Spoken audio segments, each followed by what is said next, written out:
Hello friends, I am Hardik Sheta from Saraswat International Academy, Vapi. આજે આપણે ધોરણ 12 ભૌતિક વિજ્ઞાન ચેપ્ટર 1 વિદ્યુત ભાર અને વિદ્યુત ક્ષેત્રનો અભ્યાસ ચાલુ કરીશું. તમે અત્યાર સુધી 11મા ધોરણમાં જે ભણી ગયા તે મોટા ભાગે મિકેનિક્સ રિલેટેડ હતું, એટલે કે તમે એવા પદાર્થો સાથે સંકળાયેલા હતા જે તમે જોઈ શકતા હતા અથવા તો એવી રાશિઓ કે જે તમે અનુભવી શકતા હતા. પણ ઇલેક્ટ્રોનિક્સની દુનિયામાં મોટા ભાગના પદાર્થો એ એટલા સૂક્ષ્મ કણો હશે કે તમે જોઈ નહીં શકો. મોટાભાગની રાશિઓ તમે અનુભવી નહીં શકો, જેમ કે વિદ્યુત ભાર, વિદ્યુત ક્ષેત્ર, વિદ્યુત પ્રવાહ. વિદ્યુત પ્રવાહ આપણે અનુભવી શકીએ છીએ પણ એનો અનુભવ કરવા લાયક નથી. આગળ પણ ઘણી બધી રાશિઓ આવશે, બરાબર. તો તમારે કરવું શું પડશે? આના માટે તમારે તમારી પોતાની એક એવી દુનિયા બનાવવી પડશે કે જેમાં તમે બધું ઇમેજિન કરીને રાખો છો. જેમ કે હું બોલું વિદ્યુત ભારની ગતિ, તો તમારા ઇમેજનરી વર્લ્ડમાં એક એવો વિચાર આવવો પડે કે કોઈ એક સૂક્ષ્મ વિદ્યુત ભાર છે એ આ રીતે ગતિ કરી રહ્યો છે. તેનો વિડીયો તરત સ્ટાર્ટ થઈ જવો જોઈએ. ધીરે ધીરે તમને પણ પ્રેક્ટિસ પડી જશે.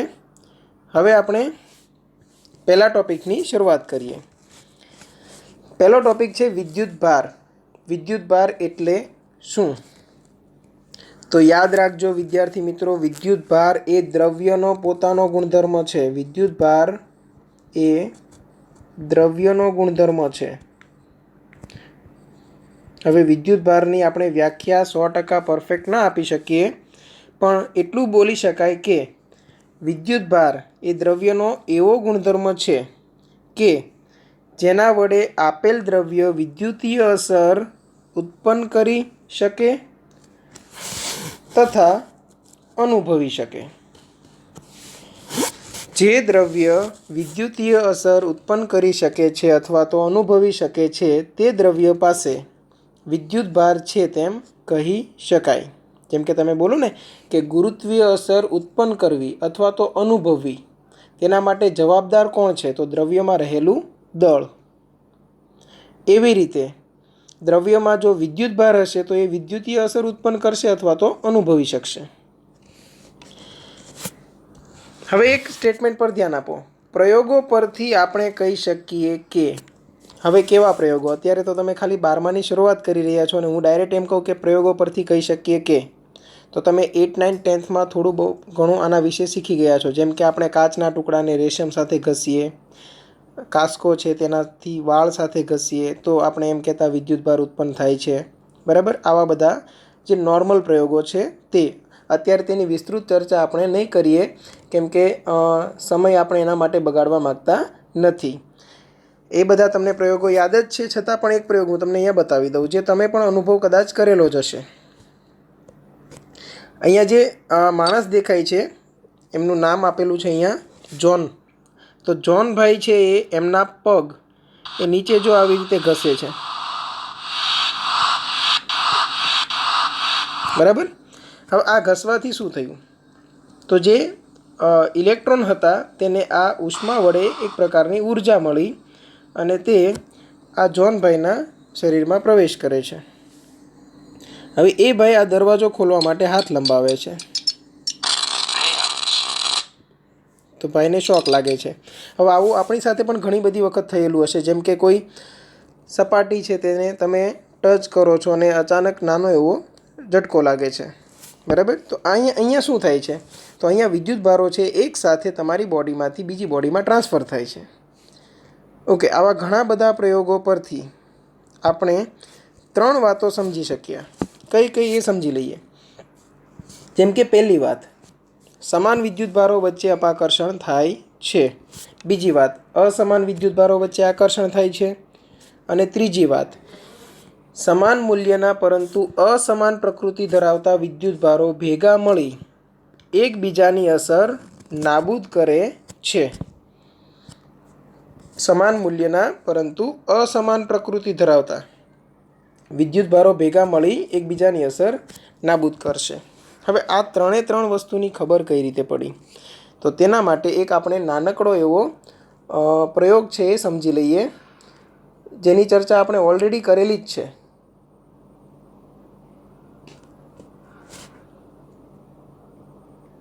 ધારો કે મારી પાસે એક સિલ્કનું કપડું છે,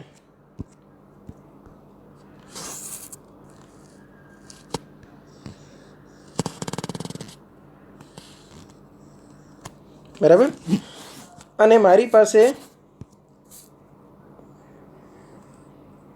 એક કાચનો સળિયો છે,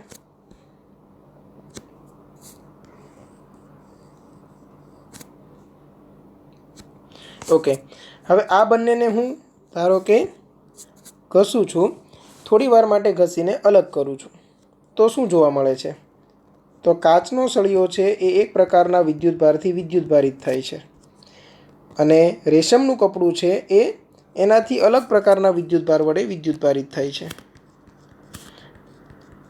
હવે શરૂઆતમાં આ વિદ્યુતભારોને આપણે કોઈ નામ આપેલા નથી, એટલે ધન ઋણ અત્યારે શબ્દનો ઉપયોગ કરીશું નહીં। હવે આવું ને આવું હું બીજું એક સિલ્કનું કપડું લઉં, તેની સાથે અલગ એક કાચના સળિયાને હું ઘસીશ, તો ફરીવાર આપણે એમ સમજી શકીએ કે આ એક જ પ્રકારનું દ્રવ્ય છે, તો એક જ પ્રકારનો અહીંયા વિદ્યુતભાર ઉત્પન્ન થયો હશે, અને જે પહેલાં સિલ્કના કપડામાં થયો હતો એ જ અહીંયા ઉત્પન્ન થયો હશે વિદ્યુતભાર। હવે આ પ્રયોગમાં આપણે શું કરીએ છીએ કે હવે બંને અલગ અલગ રહે તેવી રીતે રાખીને પહેલી વાર હું શું કરું છું કે જે આ કાચનો સળિયો છે અને આ સિલ્ક છે રેશમનું કપડું, આ બંનેને હું નજીક લાવું, તો આ બંનેને નજીક લાવું તો મને આકર્ષણ જોવા મળે છે, બરાબર। બંનેને નજીક લાવું તો મને આકર્ષણ જોવા મળે છે। જો રેશમના ટુકડાને હું રેશમ સાથે નજીક લાવું તો મને અપાકર્ષણ જોવા મળે છે। તો આનાથી બે વાત તો ક્લિયર થઈ ગઈ। જેમ કે આપણી પહેલી વાત હતી શું, સમાન વિદ્યુતભારો વચ્ચે અપાકર્ષણ થાય છે, તો અહીંયા રેશમ વચ્ચે શું થયું? અપાકર્ષણ। અસમાન વિદ્યુતભારો વચ્ચે આકર્ષણ થાય છે, તો અહીંયા કાચ અને રેશમ વચ્ચે શું થયું? આકર્ષણ। ઓકે, બે વાત અહીંયા ક્લિયર થઈ ગઈ। હવે વિદ્યુતભારો કયા હતા એ આપણને ખબર નહોતી, ખાલી આપણને અસર ખબર હતી કે આવી એક વિદ્યુતીય અસર ઉત્પન્ન થાય છે। હવે હું જો આ બંને ટુકડાને, જે આ કાચ છે અને રેશમ છે, બરાબર, તો આ કાચનો ટુકડો છે અને રેશમના ટુકડા સાથે હું ટચ કરાવું,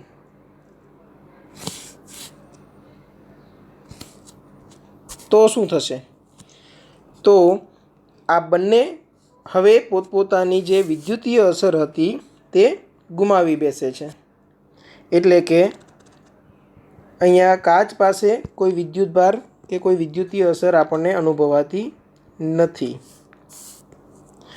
એવી રીતે અહીંયા જે રેશમનો ટુકડો હતો તેના પાસે પણ આપણે જે અસર જોવા મળતી હતી તે હવે જોવા મળશે નહીં। તો આનો મતલબ શું થયો કે સમાન મૂલ્યના પરંતુ અસમાન પ્રકૃતિ ધરાવતા વિદ્યુતભારો ભેગા મળી એકબીજાની અસર નાબૂદ કરે છે। હવે વિદ્યુતભારોનું નામકરણ થયું। આથી બેન્જામિન ફ્રેન્કલિને વીજભારોની પ્રકૃતિને ધન અને ઋણ શબ્દોથી અલગ કરી। ધન અને ઋણ અલગ અલગ કેમ શબ્દો વાપર્યા સમજો। જેમ કે ચુંબકીય ક્ષેત્ર હતું તો આપણે ઉત્તર ધ્રુવને દક્ષિણ ધ્રુવ નામ આપતા હતા, તો પછી આ વિદ્યુતની દ્રષ્ટિએ આપણે જોવા જઈએ તો ધન અને ઋણ કેમ નામ આપવામાં આવ્યું? કેમ કે હું સમાન મૂલ્યના પરસ્પર વિરુદ્ધ વિદ્યુતભારો લઉં, ધારો કે +5 અને -5। હવે આ બંનેને હું ભેગા કરું તો મારો જવાબ શું બની જાય? 0। 0 એટલે શું? કંઈ નથી। અહીંયા પણ એવું તો થતું હતું, ધન વિદ્યુતભાર અને ઋણ વિદ્યુતભારો ભેગા મળીને તટસ્થ થતા હતા, તો એટલા માટે વિદ્યુતભારોનું નામકરણ છે એ ધન અને ઋણ શબ્દથી થયું, પોઝિટિવ અને નેગેટિવ। અત્યાર સુધી આપણે શું ભણ્યા ખાલી? તો એની શોર્ટ રિવિઝન। વિદ્યુતભાર એ વિદ્યુતીય અસર ઉત્પન્ન કરનાર અથવા તો અનુભવનાર છે। પ્રયોગો પરથી કહી શકો સમાન વિદ્યુતભારો વચ્ચે અપાકર્ષણ, અસમાન વચ્ચે આકર્ષણ, અને સમાન મૂલ્યના પરસ્પર અસમાન પ્રકૃતિ ધરાવતા વિદ્યુતભારો જો ભેગા મળે તો તો એકબીજાની અસર નાબૂદ કરે છે. વિદ્યુતભારોનું નામકરણ છે ધન અને ઋણથી થયેલું છે. ટૂંકમાં એક પ્રકૃતિ ધરાવતા વિદ્યુતભારો બધાને આપણે ધન કહીશું, તેનાથી વિરુદ્ધ પ્રકૃતિ ધરાવતા બધા વિદ્યુતભારોને ઋણ કહીશું.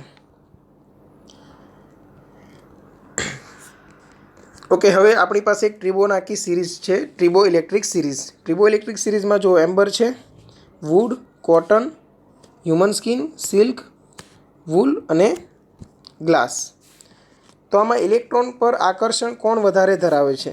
તમે જેમ નીચે જશો તેમ ઇલેક્ટ્રોન પ્રત્યેનું આકર્ષણ છે વધતું જાય છે. ઇલેક્ટ્રોન પ્રત્યેનું આકર્ષણ ઘટશે. બરાબર? જેમ નીચે જશો તેમ ઇલેક્ટ્રોન પ્રત્યેનું આકર્ષણ ઘટશે. એટલે ઇલેક્ટ્રોન પ્રાપ્ત કરવાની ક્ષમતા નીચે જાવ તેમ ઘટે છે. એટલે આપણે અત્યારે જે બે ટુકડાઓ લીધેલા હતા, એક હતો કાચ અને એક હતું રેશમ, એટલે કે એક હતું આ સિલ્ક અને એક હતું ગ્લાસ. તો ગ્લાસ છે ઇલેક્ટ્રોન મેળવવાની ક્ષમતા ઓછી ધરાવે છે અને સિલ્ક પાસે ઇલેક્ટ્રોન મેળવવાની ક્ષમતા વધારે છે. એથી આપણે જોયું હતું કે સિલ્ક પાસે ઇલેક્ટ્રોન હતા અને ગ્લાસ પાસે ધન વિદ્યુતભાર હતો.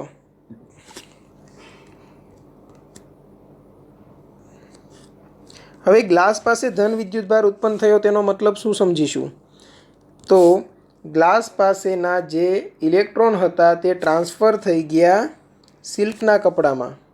સમજો, કોઈ પણ તટસ્થ પદાર્થ છે તેની પાસે ધન અને ઋણ સરખી માત્રામાં હોય, તેમાંથી જો ઋણ ઓછા થઈ જાય તો બચશે શું? ખાલી ધન. તેના માટે પણ આપણે એક વિડીયો ચેક કરી લઈએ. અહીંયા ખાસ ધ્યાન આપજો. આપણી પાસે શું છે અત્યારે? એક બલૂન છે અને એક વુલન મટીરિયલ છે, કોઈ એક કોટનનું કપડું છે. હવે આ રબર છે, રબરનો બલૂન, તેને આપણે કપડાની નજીક લાવીએ તો શું થશે? જો ઇલેક્ટ્રોન છે એ રબર પર આવે છે. ઇલેક્ટ્રોન દૂર થતાં જે કપડું હતું એ શું બની ગયું? ધન વિદ્યુતભારિત. હવે ધન અને ઋણ વચ્ચે શું થાય? તો આપણે જાણીએ છીએ તેમ ધન અને ઋણ વચ્ચે શું થશે? આકર્ષણ. એટલે જો આ ફુગ્ગો છે એ ધીરે ધીરે નજીક જઈ રહ્યો છે. જેટલો વિદ્યુતભાર વધશે, ધારો કે અમે બધા ઇલેક્ટ્રોન ખેંચી લીધા, તો વિદ્યુતભાર વધી ગયો તો ફટાફટ જતો રહેશે. બરાબર? હું ઓછો વિદ્યુતભાર રાખું તો એ ધીરે ધીરે નજીક જશે. મતલબ જેટલો વિદ્યુતભાર ઓછો તેટલું વિદ્યુતીય બળ પણ ઓછું. ઓકે,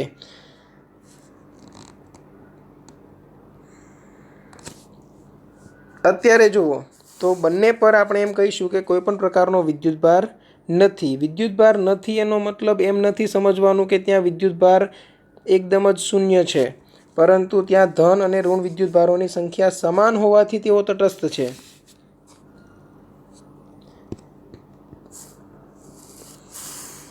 ધારો કે મેં બલૂન પાસેથી બધા ઇલેક્ટ્રોન લઈ લીધા. હવે એક દિવાલ છે, દિવાલ પર પણ ધન અને ઋણ વિદ્યુતભારો છે, તો જો ઋણનું વચ્ચે આકર્ષણ થશે છે. હવે આનાથી શું નક્કી થશે? તો કે ધન વિદ્યુતભાર ધરાવતા પ્રોટોન ન્યુક્લિયસમાં બાઉન્ડેડ હોવાથી પોતાના સ્થાન પર અફર રહેશે, જ્યારે ઇલેક્ટ્રોન છે એ બહારની કક્ષામાં ગતિ કરે છે અને વધારે મુક્ત હોવાથી તે હલનચલન દર્શાવશે. જો ધન વિદ્યુતભારો પોતાની જગ્યાથી ક્યાંય દૂર જતા નથી. દૂર કોણ જાય છે? ઇલેક્ટ્રોન્સ. બરાબર?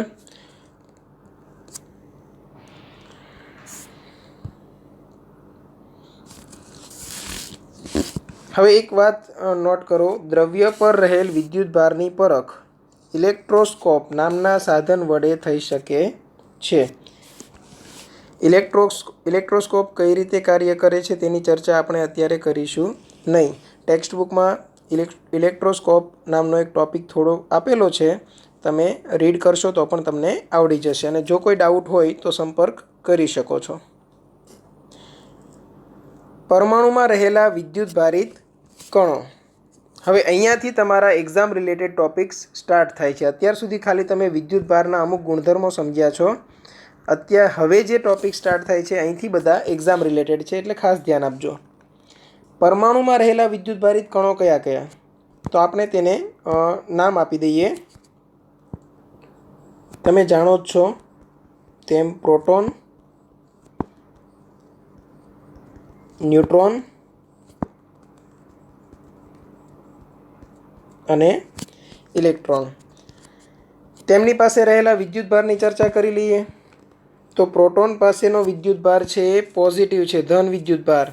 અને એ વિદ્યુતભાર કેટલો હશે? તો કે Q = E.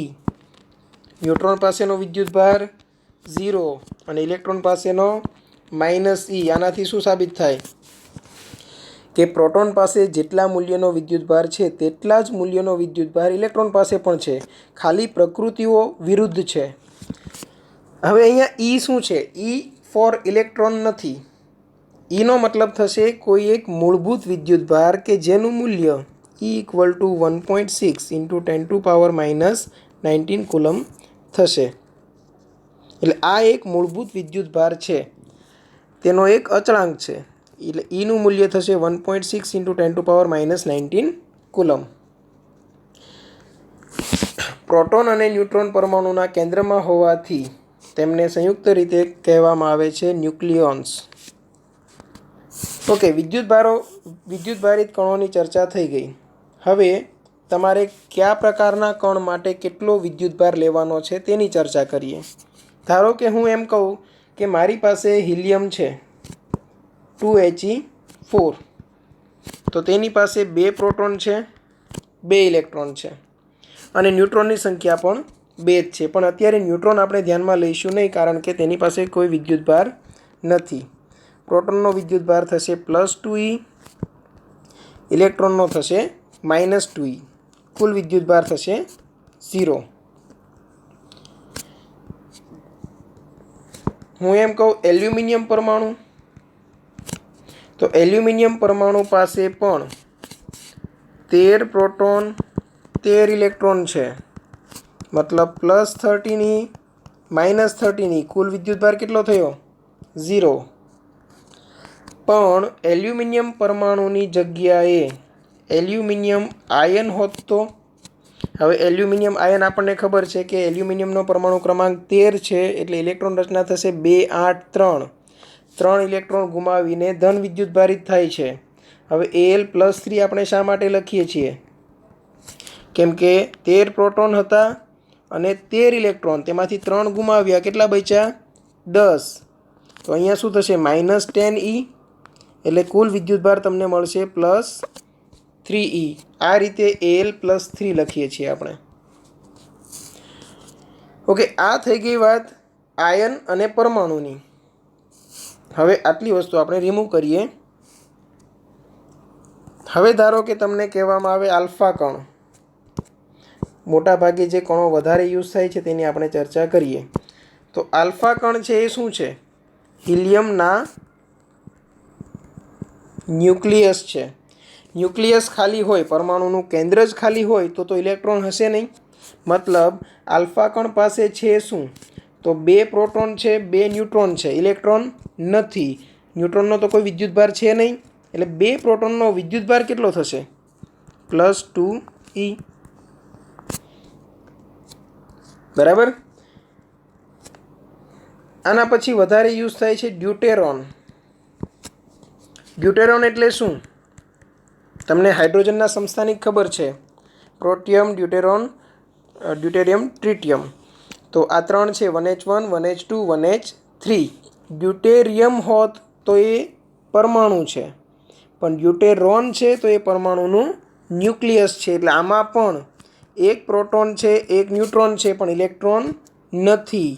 અને આ રીતે સંયુક્ત ચાર્જ થશે +1E. બરાબર. એટલે આવા અમુક અર્થઘટન સમજીને વિદ્યુતભારનું મૂલ્ય મેળવતા શીખી લેજો, જેથી કરીને ન્યુમેરિકલ્સમાં પ્રોબ્લેમ થાય નહીં. હવે નેક્સ્ટ ટોપિક સમજીએ, વિદ્યુતભારોનું ક્વોન્ટમીકરણ.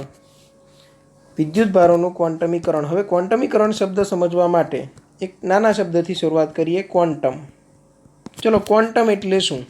ક્વોન્ટમ એટલે યાદ રાખજો અતિ સૂક્ષ્મ કણ, અને તેના પરથી શબ્દ બન્યો ક્વોન્ટમીકરણ, ક્વોન્ટાઇઝેશન. ક્વોન્ટમીકરણ એટલે શું? તો અતિ સૂક્ષ્મ કણોનું ભેગા મળવું. એટલે કે વિદ્યુતભારોનું ક્વોન્ટમીકરણ શબ્દનો અર્થ જ એ થશે કે અતિ સૂક્ષ્મ એવા વિદ્યુતભારિત કણો ભેગા મળીને એક મોટો વિદ્યુતભાર બનાવે છે. એટલે કે વિદ્યુતભાર છે તે સતત નથી. વિદ્યુતભાર એ સતત મૂલ્ય ધરાવતું નથી, પરંતુ એક અસતત મૂલ્ય ધરાવતું હશે. હવે કઈ રીતે એ સૂત્ર દ્વારા સમજીએ. વિદ્યુતભારોનું ક્વોન્ટમીકરણ છે એ Q = NE સૂત્રથી દર્શાવી શકાય. હવે અહીંયા તમને ખ્યાલ આવશે. જુઓ, કુદરતમાં મળી આવતા બધા જ વિદ્યુતભારોના મૂલ્ય મૂળભૂત વિદ્યુતભાર સ્મોલ e ના પૂર્ણ ગુણાંકમાં હોય છે. એટલે આપણે લખ્યું Q = N × small e. Okay, હવે અહીંયા n શું છે? તો જ્યાં n = કોઈ પણ પૂર્ણાંક સંખ્યા, n = શું થશે? કોઈ પણ પૂર્ણાંક સંખ્યા. હવે પૂર્ણાંક સંખ્યામાં ધન કે ઋણ હોઈ શકે. ધન કે ઋણ હોઈ શકે.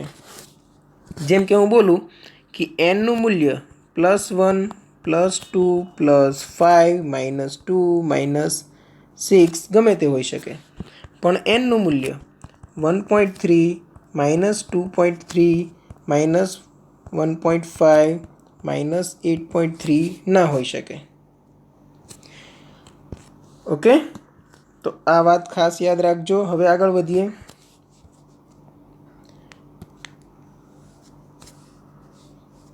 એનનું મૂલ્ય પૂર્ણાંક શા માટે હોઈ શકે એના પાછળનું લોજિક જોઈએ. ધારો કે હું એલ્યુમિનિયમનું ઉદાહરણ લઉં. તેનો પરમાણુ ક્રમાંક છે 13. ઇલેક્ટ્રોન રચના થાય 283. આ 3 ઇલેક્ટ્રોન ગુમાવીને ધન વિદ્યુતભારિત થાય છે. ત્યારે આપણે કહીએ છીએ કે Al પાસે કેટલા વિદ્યુતભાર વધે છે? તો કે વિદ્યુતભારિત કણમાં 13 પ્રોટોન બચે છે અને 10 ઇલેક્ટ્રોન. એટલે કે તેની પાસે વિદ્યુતભાર આવ્યો +3e. અહીંયા જે +3 છે એ શું બતાવે છે? એનનું મૂલ્ય n = શું થઈ ગયું? +3.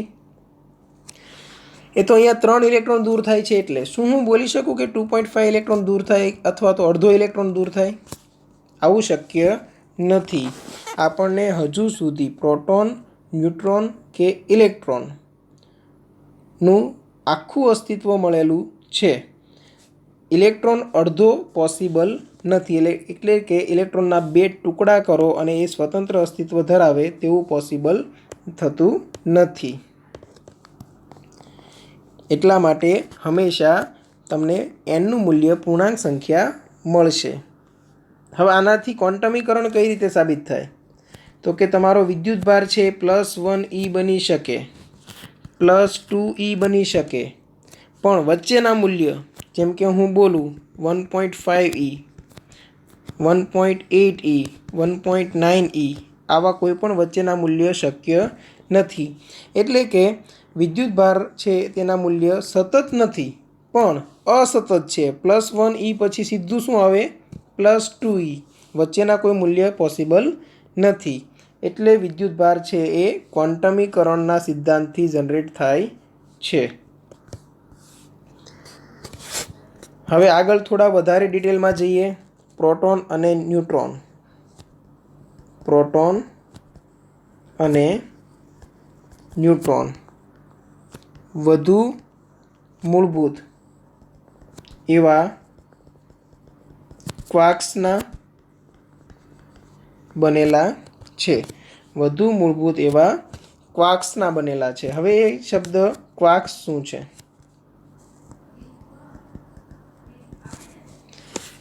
તો ક્વાર્ક્સ એ પ્રોટોનનું બંધારણ બનાવતા પ્રોટોન કરતાં વધારે અતિ સૂક્ષ્મ કણો છે, જેના 6 પ્રકાર છે.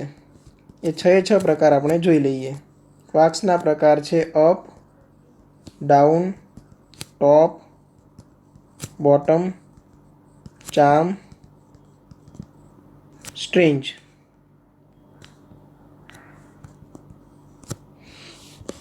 આમાંથી આપણા માટે ઉપયોગી કયા છે? તો આપણા માટે ઉપયોગી આ 2 છે, અપ અને down quarks. Okay, up quark અને ડાઉન ક્વાર્ક. અપ ક્વાર્કને તમે દર્શાવશો U થી અને ડાઉન ક્વાર્કને D થી. અપ ક્વાર્ક પાસે વિદ્યુતભાર છે +2/3e અને ડાઉન ક્વાર્ક્સ પાસે વિદ્યુતભાર છે -1/3e. અપ ક્વાર્ક્સનો વિદ્યુતભાર આપણે યાદ રાખવાનો છે +2/3e અને ડાઉન ક્વાર્ક્સનો વિદ્યુતભાર યાદ રાખવાનો છે -1/3e. હવે આ પ્રમાણે આપણે પ્રોટોન અને ન્યુટ્રોનનું બંધારણ સમજીએ તો પ્રોટોન બનેલો છે એ UUDથી, એટલે કે એક ડાઉન ક્વાર્ક અને 2 અપ ક્વાર્ક. બંધારણ પ્રમાણે વિદ્યુતભાર મેળવીએ તો અપ ક્વાર્ક માટે વિદ્યુતભાર શું હતો? +2/3. પાછો અપ ક્વાર્ક આવ્યો એટલે +2/3 અને ડાઉન ક્વાર્ક આવે ત્યારે -1/3.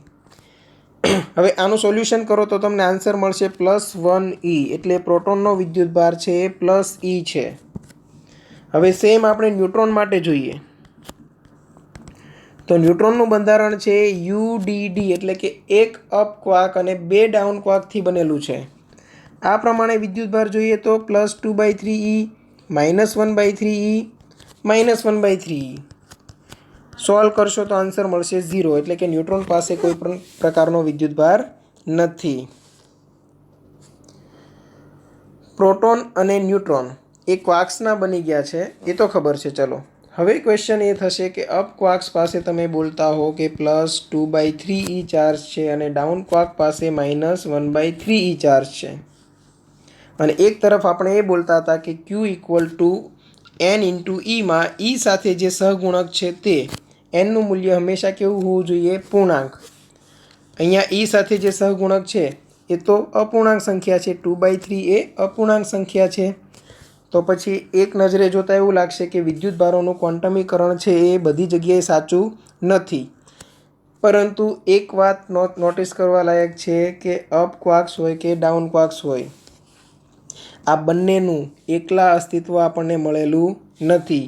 હંમેશા ક્વાર્ક્સ જોડીમાં હોય છે, UUD અથવા તો UDD, એટલે કે પ્રોટોન સ્વરૂપે અથવા તો ન્યુટ્રોન સ્વરૂપે. આમાંથી કોઈ એક ક્વાર્કને તમે અલગ રાખી શકો નહીં. એકલા ક્વાર્ક્સનું અસ્તિત્વ અત્યાર સુધી આપણને મળેલ નથી. એટલે વિદ્યુતભારોનું ક્વોન્ટમીકરણનું જે આ વિધાન છે એ અત્યારે 100% સાચું છે. ભવિષ્યમાં જો ક્વાર્ક્સનું કદાચ અલગ અસ્તિત્વ મળી આવે તો આ વિધાનમાં ફેરફાર થઈ શકે. નેક્સ્ટ ટોપિક જોઈ લઈએ, વિદ્યુતભારનું સંરક્ષણ. હવે આ તમે 11th સ્ટાન્ડર્ડમાં ઓલરેડી ભણી ગયા છો, વિદ્યુતભાર સંરક્ષણનો નિયમ. માત્ર રિપીટ કરી લઈએ અત્યારે. વિધાન શું છે?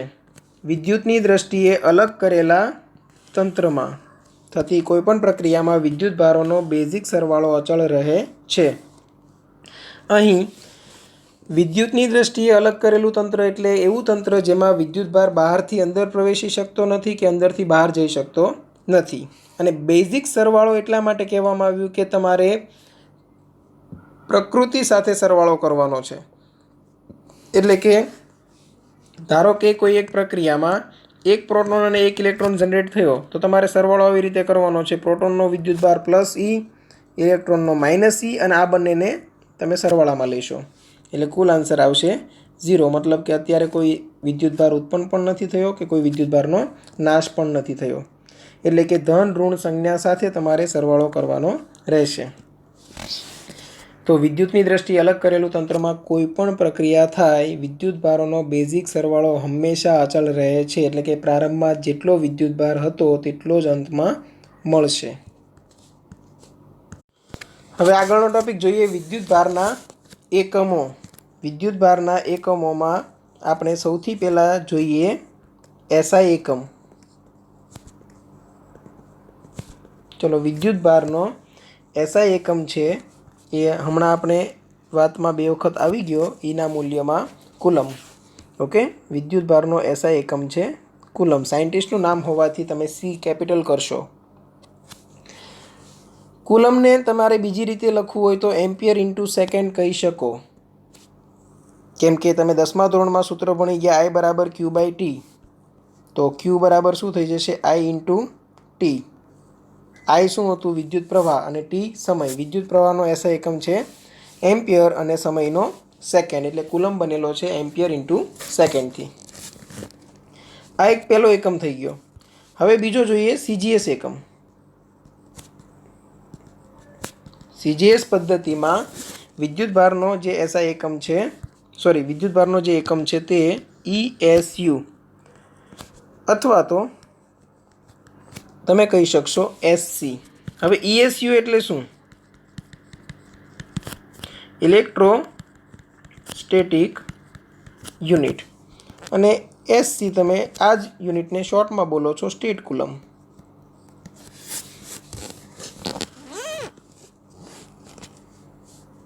બરાબર. હવે આમને વચ્ચે રિલેશન આપણે પછી જોઈ લઈશું. હજુ એક યુનિટ છે, આપણે અન્ય યુનિટ જોઈ લઈએ.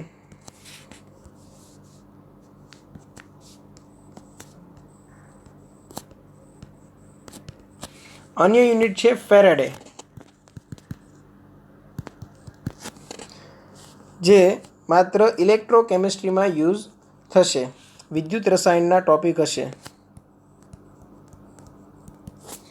ત્યારે યુઝ થવાનું છે. બરાબર.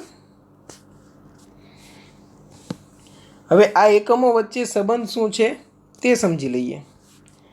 એકમો વચ્ચે સંબંધ છે એ સમજી લઈએ કે 1 કુલમ હશે.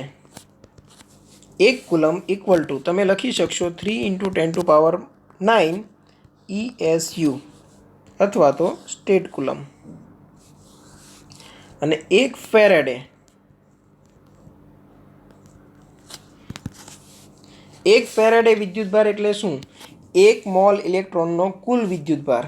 અને એ આપણને મળે છે 96485.33289 કુલમ.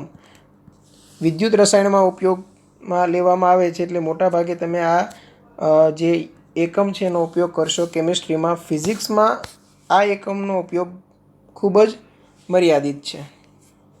તો અત્યારે તમારે ખાસ એક આ યાદ રાખવાનું છે કે વિદ્યુતભારના SI એકમ અને CGS એકમ વચ્ચે શું સંબંધ છે? તો કે 1 કુલમ બરાબર 3 × 10⁹ ઇલેક્ટ્રોસ્ટેટિક યુનિટ અથવા તો સ્ટેટ કુલમ. ખાસ આ રિલેશન યાદ રાખવાનું રહેશે. હવે નેક્સ્ટ ટોપિક જોઈએ, વિદ્યુતભારનું પ્રેરણ. વિદ્યુતભારનું પ્રેરણ કરવું એટલે કોઈ વિદ્યુતભાર રહિત પદાર્થને વિદ્યુતભાર આપવો. હવે આ માટે આપણી પાસે 2 મેથડ છે, એક ભૌતિક સંપર્ક વડે અને બીજી ભૌતિક સંપર્ક વગર. તો પહેલાં આપણે સમજીએ ભૌતિક સંપર્ક વડે કઈ રીતે વિદ્યુતભાર રહિત પદાર્થને વિદ્યુતભારિત કરી શકાય. તો અહીં તમને આકૃતિઓમાં 2 ગોળાઓની પેર્સ દેખાય છે. ઓકે. હવે આ તમારી ટેક્સ્ટબુકનો ટોપિક છે 1.4. તેમાં પણ આ તમામ આકૃતિઓ આપેલી છે જેને તમે ધ્યાનમાં લઈ શકો. હવે આ ગોળાઓ છે, વાહક ગોળાઓ છે, તેમને તમારે પહેલેથી ધારી લેવાનું છે કે તેમને અવાહક સ્ટેન્ડ પર મૂકેલા છે. વાહક ગોળાઓ છે તેમને અવાહક સ્ટેન્ડ પર એટલા માટે મૂકેલા છે કે જે વિદ્યુતભાર પ્રેરિત થાય તે સીધો જમીનના સંપર્કમાં ન આવે. કેમ? કેમ કે વિદ્યુતભાર સ્થાયી થવા માટે જમીન તરફ ગતિ કરશે. એ અટકાવવા માટે આપણે અવાહક સ્ટેન્ડ મૂકેલ છે. હવે શરૂઆતમાં જુઓ, ગોળો A અને ગોળો B, તમને 2 ગોળાઓ દેખાય છે. ડાબી બાજુના ગોળાઓને નામ આપીશું A, જમણી બાજુ B છે. તો અત્યારે શરૂઆતમાં તમને વિદ્યુતભાર રહિત દેખાશે. વિદ્યુતભાર નથી એનો મતલબ એવો નથી કે ત્યાં કોઈ પણ પ્રકારનો વિદ્યુતભાર નથી. વિદ્યુતભાર છે, પણ ધન અને ઋણ વિદ્યુતભારો સરખી માત્રામાં હોવાથી અત્યારે આ બંને ગોળાઓ તટસ્થ છે.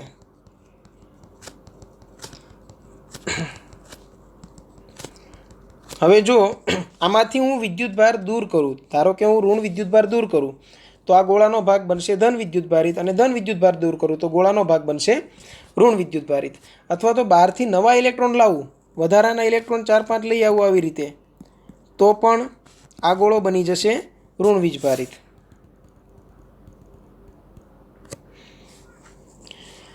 તો શરૂઆતમાં કોઈ પણ પ્રકારનો વિદ્યુતભાર નથી. હવે હું શું કરું છું? હવે કોઈ એક એવો સળિયો લાવું છું નજીક કે જેની પાસે ઓલરેડી ઋણ વિદ્યુતભાર છે. આપણે ઘસીને કે બીજી કોઈ પણ પ્રોસેસથી આ ઉત્પન્ન કરી શકીએ છીએ. તો આ સળિયા પાસે ઓલરેડી ઋણ વિદ્યુતભાર છે. હવે આપણને ખબર છે તેમ ઋણ વચ્ચે અપાકર્ષણ થશે. તો આ પહેલા ગોળા A અને ગોળો B બંને અત્યારે સંપર્કમાં છે. બંનેના જે ઋણ વીજભારિત ઇલેક્ટ્રોન છે તે અપાકર્ષાઈને થોડા દૂર તરફ ખસવાની કોશિશ કરશે. એટલે કે ગોળા બીમાં આ બાજુ વધારે ઋણ વિદ્યુતભારિત ભાગ બનશે. એ જ રીતે ગોળા એમાં આ બાજુ વધારે ધન વિદ્યુતભારિત ભાગ બનશે. વિદ્યાર્થી મિત્રો, અહીં યાદ રાખજો કે ધન વિદ્યુતભાર ગતિ કરીને ક્યાંય ગયો નથી. ધન વીજભાર છે ત્યાં સ્થિર છે. માત્ર ઋણ વીજભાર દૂર થઈ જવાથી ગોળા એમાં ધન વિદ્યુતભાર વધારાનો બચેલ છે. અહીં આપણે જોયું હતું તેમ ધન ઋણ બધા સાથે જતા, હવે આમાંથી ઋણ જતા રહ્યા છે એક તરફ, તો એ સ્થાન પર શું બચ્યું હશે? માત્ર ધન વીજભાર. હવે આગળ જોઈએ કે હવે આગળની પરિસ્થિતિમાં આપણે શું કરીશું. તો હવે આ બંને ગોળાઓનો સંપર્ક છે એ અલગ કરી નાખશું. કેમ? કેમ કે આ બાજુ ધન વિદ્યુતભાર અલગ થઈ જશે, આ બાજુ ઋણ વીજભાર અલગ થઈ જશે.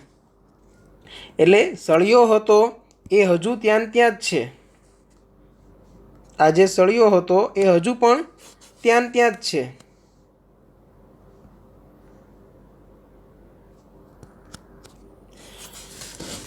પણ હવે ધન વીજભાર અને ઋણ વીજભાર અલગ થઈ ગયા છે.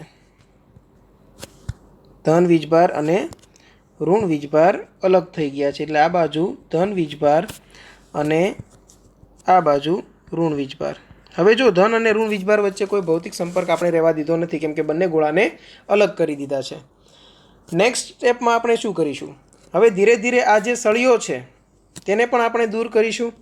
સળિયો દૂર કરવાથી શું થશે?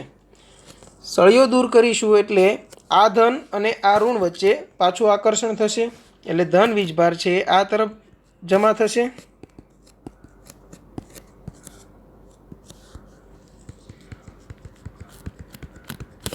અને ઋણ વીજભાર છે આ તરફ જમા થશે. બાકીના વિસ્તારમાં ધન અને ઋણ છે જ, પણ એ સરખી માત્રામાં છે એટલે આપણે અત્યારે દર્શાવતા નથી. તેના પછીના નેક્સ્ટ જે ડાયાગ્રામ છે તેમાં આપણે શું કરીશું કે આ બંને ગોળાઓને હવે એકબીજાથી ખૂબ વધારે દૂર લઈ જશું. ખૂબ વધારે દૂર લઈ જતાં શું થશે કે જે આકર્ષણની અસર હતી ધન અને ઋણ વચ્ચે તે ઘટી જશે. એટલે હવે ધન વિદ્યુતભાર છે એ સમગ્ર ગોળામાં ફેલાઈ જશે. તેવી રીતે આ બાજુ ઋણ વિદ્યુતભાર છે તે પણ સમગ્ર ગોળામાં ફેલાઈ જશે.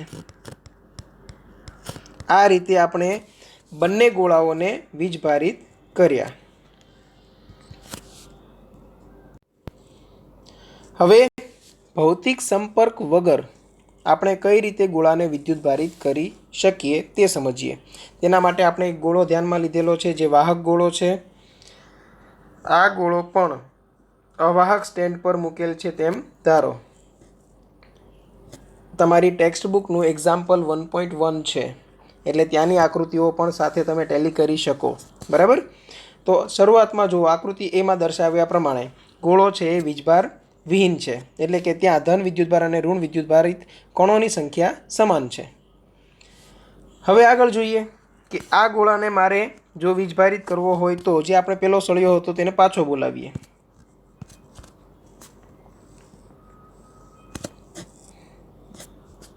અને તેના પર ધારો કે ઋણ વિદ્યુતભાર છે. ઋણ વીજભાર છે એટલે મેં તમને કીધું હતું તેમ શું થશે કે આ ગોળાની અંદર જે ઋણ વિદ્યુતભાર છે, ગોળાની અંદર રહેલા ઋણ વિદ્યુતભાર તેનાથી અપાકર્ષાઈને થોડા દૂર જતા રહેશે. ઇલેક્ટ્રોન દૂર થવાથી આ બાજુનો ભાગ શું બનશે? ધન વિદ્યુતભારિત. હવે સવાલ એ થાય કે એકનો એક ગોળો છે તો ધન અને ઋણને સેપરેટ કેમ કરશું? જેમ કે અહીંયા બે ગોળા હતા આપણી પાસે. બે ગોળા હતા તો આ જગ્યા પર સંપર્કમાં હતા, અહીંયા આપણે એને દૂર કરી દીધા તો હવે સંપર્ક તૂટી ગયો. અહીંયા તો એક જ ગોળો છે, હવે એક ગોળાના બે ભાગ તો કરાતા નથી. તો અહીંયા ધન અને ઋણને આપણે અલગ કઈ રીતે કરીશું? તો તેના માટે આપણે નેક્સ્ટ ડાયાગ્રામ જોઈએ કે હજુ વાહક સળિયો ત્યાં જ છે. જુઓ, વાહક સળિયો હજુ ત્યાં જ છે.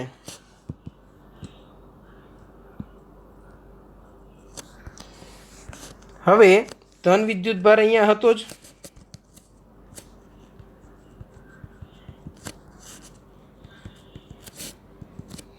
અને ઋણ વિદ્યુતભાર આ સાઈડ હતો. હવે એક વાહક તાર લઈશું અને એ વાહક તાર વડે આ જે ઋણ વિદ્યુતભારવાળો ભાગ છે તેને આપણે ગ્રાઉન્ડ સાથે કનેક્ટ કરી દઈશું. એટલે આ ભાગ છે એ આપણે કનેક્ટ કરી દીધો ગ્રાઉન્ડ સાથે.